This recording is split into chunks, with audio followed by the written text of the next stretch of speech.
एक तरफ देश में ब्राह्मण और ठाकुरों को लेकर बयानबाजी और गाली गलौज की राजनीति तेज है, तो दूसरी तरफ बसपा सुप्रीमो मायावती खुलकर इस वक्त ब्राह्मण, क्षत्रिय और तमाम सामान्य वर्ग के सम्मान की लड़ाई में उतरती हुई दिखाई दे रही है।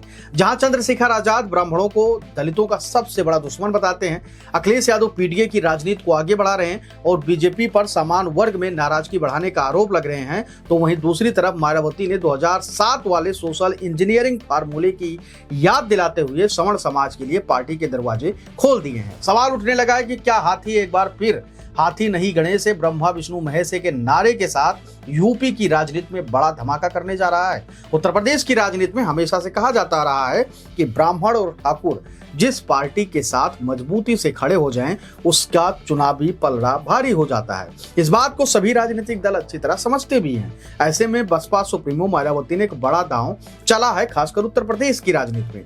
मायावती ने ब्राह्मण, ठाकुर और तमाम समान वर्ग के लोगों को साधने के लिए साफ तौर पर आगे आकर पार्टी के दरवाजे खोल दिए। मायावती का कहना है कि सवर्ण समाज के लोग दलितों के सबसे ज्यादा मदद करते हैं, ना कि किसी पर अत्याचार करते हैं।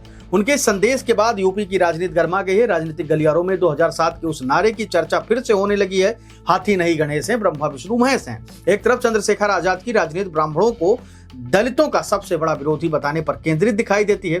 दूसरी तरफ अखिलेश यादव पीडीए के जरिए नए सामाजिक गोलाबंदी करने में जुटे हैं। वहीं बीजेपी को लेकर भी समान वर्ग के बीच नाराजगी की चर्चाएं तेज हैं। वजह यूजीसी है। ऐसे माहौल में मायावती खुद को सर्व समाज की नेता के रूप में पेश करते हुए ब्राह्मणों, ठाकुरों और अन्य समान वर्ग के सम्मान की बात करती हुई इस वक्त नजर आ रही हैं।